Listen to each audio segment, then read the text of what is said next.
राज्यातील विधानसभा निवडणुकांसाठी मतदान पार पडल्यानंतर आता निवडणुकीचे एक्झिट पोल समोर आले आहे। त्यानुसार राज्यात महायुतीची सत्ता येण्याचा अंदाज दिसून येत असून महाविकास आघाडी सत्तेच्या जवळ पोहोचताना दिसत आहे।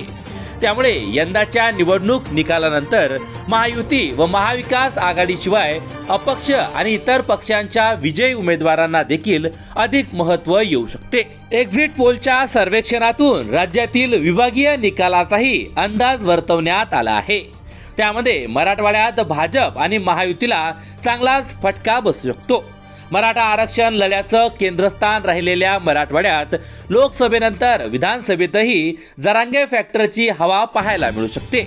मराठवाड्यातील 8 लोकसभा मतदारसंघात भाजप आणि महायुतीच्या जागा घटणार असल्याचं दिसून येते। एसएस ग्रुप हैदराबादच्या सर्वेक्षणानुसार राज्यात महायुतीला 125 ते 135 जागा मिळतील असा अंदाज आहे, तर महाविकास आघाडीला 147 ते 155 जागांवर विजय मिळू शकतो।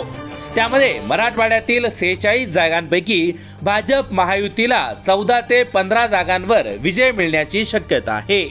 येथे महाविकास आघाडीचं पारडं जड दिसून येते।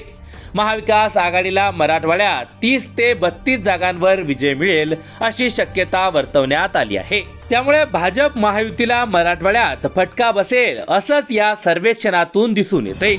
मराठा आंदोलक मनोज जरांगे पाटील यांनी यंदाच्या विधानसभा निवडणुकीवेळी आपली भूमिका स्पष्ट करताना सुपला साप अशी घोषणा दिली होती।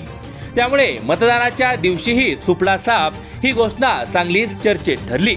विशेष म्हणजे अनेक मतदारसंघात मतदारांनी सुपला साप म्हणत भाजप महायुती विरुद्ध मतदान केल्याचे व्हिडिओ व फोटो समोर आले। त्यामुळे विधानसभा निवडणुकीत यंदाही मनोज जरांगे पॅटर्न आणि मराठा आरक्षण आंदोलनाचा फटका भाजप महायुतीला बसणार असंच या सर्वेक्षणातून समोर येते।